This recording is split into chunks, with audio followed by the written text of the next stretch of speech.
Hey guys, so welcome back to my channel and thank you guys so much for joining me today.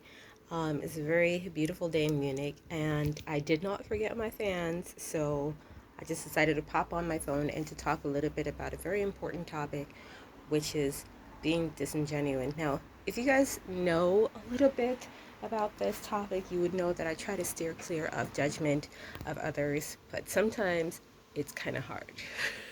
So tonight we're going to be talking tonight again with the tonight. It's 10 in the morning.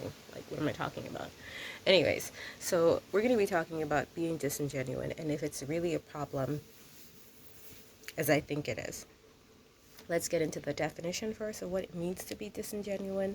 Being disingenuous means that you're being fake, you're not being realistic, or you're not being completely honest about all of the circumstances of your situation. Now, I myself feel like I have had a lot of experience with this as a person, that I've actually done these kinds of things in my life, and who hasn't? You know, the reindeer games and the playing around with people's emotions is kind of standard of modern women. And so much so that it is considered quite normal to behave in this way. But I really have to emphasize that these are the kind of things that will leave you eternally single for your life. If you are wanting to have a partner, this is something that you're going to have to correct and be very vigilant about observing in your own behavior. Everything from waiting to call a guy back to, you know, playing the emotional distance thing is a kind of disingenuousness if you're wanting to have a relationship with a guy. The studies show that a lot of people play these games to protect their heart. And I just want to talk to the women very specifically about the fact that this is not going to get you in good grace with a man. Having grace and being honest and genuine in what your intentions are in a relationship is what is going to help.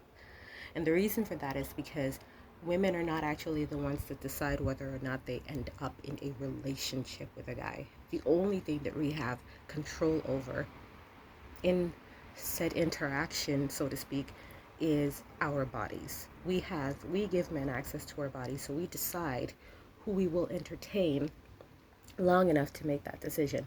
Men are the ones who actually decide if that girl is going to be in a relationship with them, because they're the ones who ask, will you be my girlfriend or my wife or my partner for life, or whatever the situation might be.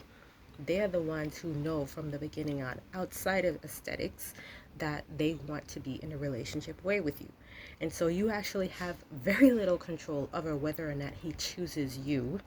And I use that term very loosely because I don't want anybody to come for me and say that, oh, okay, well, I have to be prim and proper. No, you don't have to be anything.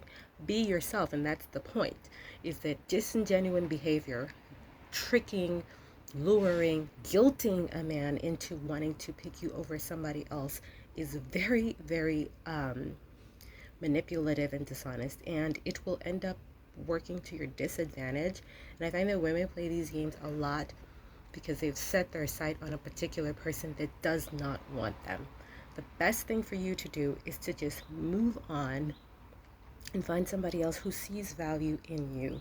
And I know that might be hard, especially if you have invested a lot of time and energy in a person. I'm talking about like 6 months to a year. Those of you who've invested less than that and feel like you're already starting to make wedding plans, get some help, because that's not okay and that's not normal.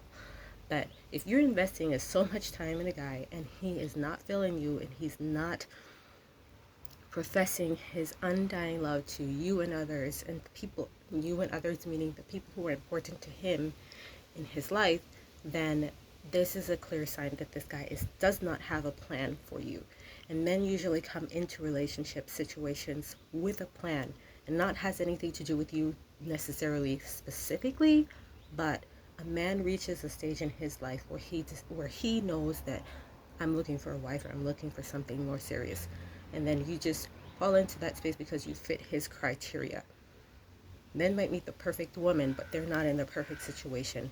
And if he's not giving you the signals that he's in the situation where he's ready to commit, it's time for you to take yourself out of that situation and find someone who is. And that's the only option and the only choice that we have control over, is that we stay level-headed enough take our head out of the clouds and start to really think that and observe that this person is not really doing the things that a person in a relationship is would usually do. I hope that this is helpful. I think I should do a part two to this. I didn't want to leave you all hanging for the whole weekend. It's my birthday week, my birthday month. And so I am celebrating a little bit. And so, but I still want to let y'all know that I'm thinking about you. So if you can, of course, stay free and stay safe.